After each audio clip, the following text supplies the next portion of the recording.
கோர்ட்ல நிலாவுக்கு டைவர்ஸ் தரேன்னு சொன்னேன். என்ன வேற என்ன பண்ணணும்னு சொல்ற? டேய் என்னடா அந்த பொண்ணு மனசு மாதிரி நீங்க ரெண்டு பேரும் சேர்ந்து வாழ மாட்டீங்களான்னு நாங்க எல்லாரும் ஆசைப்பட்டு இருக்கோம். நீ பாட்டுக்கு கோர்ட்டுக்கு போய் டைவர்ஸ் தரேன்னு சொல்லிட்டு இருக்க. பின்ன என்ன நான் கொடுக்க மாட்டேன்னு சொன்னா மட்டும் அது உங்களுக்கு ஓகேவா? என் மேல தேவையில்லாம இன்னும் வெறுப்பு அதிகமா தான் வரும். டேய் என்னடா பேசுற நீ? நிலாவை விட்டு போறதுல இஷ்டம் இல்லன்னு சொல்ற, டைவர்ஸ் கொடுக்கறேன்னு சொல்ற. என்னடா விளையாடுற நீ? நீங்க ரெண்டு பேரும் சேர்ந்து வாழணும் நாங்க ஆசைப்படுறோம்ல, அதுக்கு என்ன சொல்ல போற? இல்ல நீங்க மட்டும் அப்படி நினைக்கிறீங்க, நானும் தான் அப்படி நினைக்கிறேன்.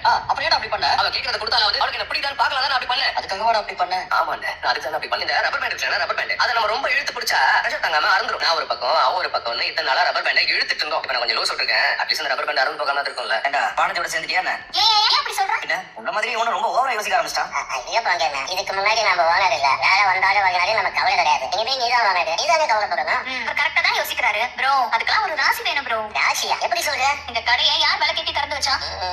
இதுவே நீ கையால விலை கட்டி தொடங்கி வச்சிருந்தனா வண்டி பஞ்சர் ஆயிடுச்சு, வண்டி கீழே விழுந்துருச்சு, அப்படி ஊர்ல இருக்கிற பாதி வண்டி இங்கதான் வந்து நின்றுக்கும். ராசி சரியில்லை ப்ரோ. வாங்கதே விலைக்கேத்த நாள் சரியில்லை, அதனாலதான் வண்டி வரலன்னு சொன்னேன். இப்ப என்ன சொல்லுவ ப்ரோ? உங்களுக்கு இது கூட புரியல. இங்க உட்கார்ந்து இருக்கிறதுனாலதான் வண்டி லைனா வந்துச்சு. இதுவே நான் எந்திரிச்சு போயிட்டேன்னு வைங்க, வண்டி வரது ரொம்ப கஷ்டம். என் ராசி பத்தி எல்லாம் உங்களுக்கு சரியா தெரியல. என்னதான் எனக்கும் என் வீட்டுக்கும் ஏகப்பட்ட பிரச்சனை இருந்தாலும் என் அப்பா இன்னைக்கு வரைக்கும் எந்த நல்ல காரியம் செஞ்சாலும் நான் தான் ஆரம்பிச்சு வைக்கணும்னு சொல்லுவாரு. இவ்வளவு ஏன் இத்தனை வருஷத்துல அவருக்கு நான் பிபி டேப்லெட் கூட எடுத்து கொடுத்தது இல்ல தெரியுமா? ஏன் உனக்கு எது பிபி டேப்லெட் தெரியாதா? அப்படி இல்ல ப்ரோ, என் கையால எது செஞ்சாலும் அது வாழணும்னு எங்க அப்பா சொல்லுவாரு.